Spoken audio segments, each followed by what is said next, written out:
লাইলাতুল কদর বা শবে কদর হচ্ছে বছরের শ্রেষ্ঠ রাত। এই রাত হাজার বছরের চেয়ে উত্তম। লাইলাতুল কদর বা শবে কদর কবে তা নির্দিষ্ট করে বলা হয়নি, তবে বিভিন্ন হাদিসে এই রাতটি চেনার কিছু আলামতের কথা পাওয়া যায়। রাসূল সাল্লাল্লাহু আলাইহি ওয়াসাল্লাম বলেছেন, আমাকে লাইলাতুল কদর দেখানো হয়েছে, অতঃপর আমাকে তা ভুলিয়ে দেয়া হয়েছে। অতএব তোমরা রমজানের শেষ দশকের বিজোড় রাতে তা তালাশ করো। লাইলাতুল কদর বা শবে কদরের রাত যদি নির্দিষ্ট থাকত, তাহলে সবাই এই রাতের অপেক্ষায় থাকত, যা শরীয়তসম্মত নয়। তবে অধিকাংশ আলেমদের মতে ২৬ রমজানের দিবাগত রাত অর্থাৎ ২৭ রমজানের রাতেই লাইলাতুল কদর হওয়ার সম্ভাবনা বেশি। চলতি বছরের একই দিনে শবে কদর ও জুমাতুল বিদা পালন করবেন বাংলাদেশের মুসলমানরা। এবার জুমাতুল বিদা ও শবে কদর অনুষ্ঠিত হবে শুক্রবার ২৮ মার্চ। তবে ২৭ রোজা বা শবে কদরের ইবাদত শুরু হবে এর আগের দিন বৃহস্পতিবার ২৭ মার্চ সন্ধ্যায়, কারণ আরবি তারিখের হিসাব শুরু হয় সন্ধ্যা থেকে। নিশ্চিতভাবে শবে কদরের রাত লাভ করা সৌভাগ্যের বিষয়, কারণ একমাত্র আল্লাহ তাআলাই জানেন সেই কাঙ্ক্ষিত রাত কবে আসবে।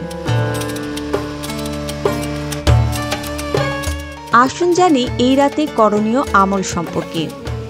মহিমান্বিত এই রজনীর সব নিয়ামত হাসিলের জন্য প্রথমেই শিরক মুক্ত ঈমান পরিশুদ্ধ নিয়ত ও বিদআত মুক্ত আমলের মাধ্যমে রাত যাপন করতে হবে। কদর লাভের আশায় শেষ ১০ দিনে ইতিকাফ করতে হবে। বেশি বেশি নফল নামাজ পড়তে হবে, তাহাজ্জুদ নামাজ পড়তে হবে, কোরআন তেলাওয়াত করতে হবে, দোয়া দরুদ, দান সদকা ও তওবা ইস্তেগফার করতে হবে।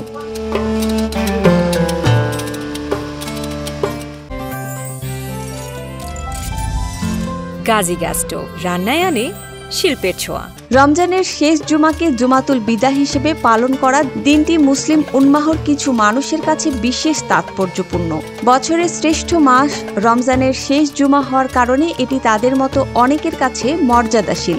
তবে জুমাতুল বিদা নামে কোনো পরিভাষা শরীয়তে নেই। শরীয়তে জুমাতুল বিদা উপলক্ষে নির্দিষ্ট বা বিশেষ কোনো নামাজের কথাও উল্লেখ নেই।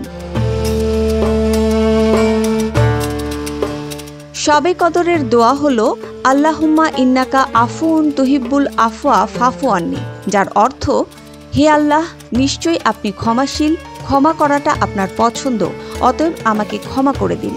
সুনানে তিরমিজি ৩৫১৩। লাইলাতুল কদর অর্থ অতিশয় সম্মানিত ও মহিমান্বিত রাত বা পবিত্র রজনী। এর অন্য অর্থ হল ভাগ্য পরিমাণ ও তাকদীর নির্ধারণ করা।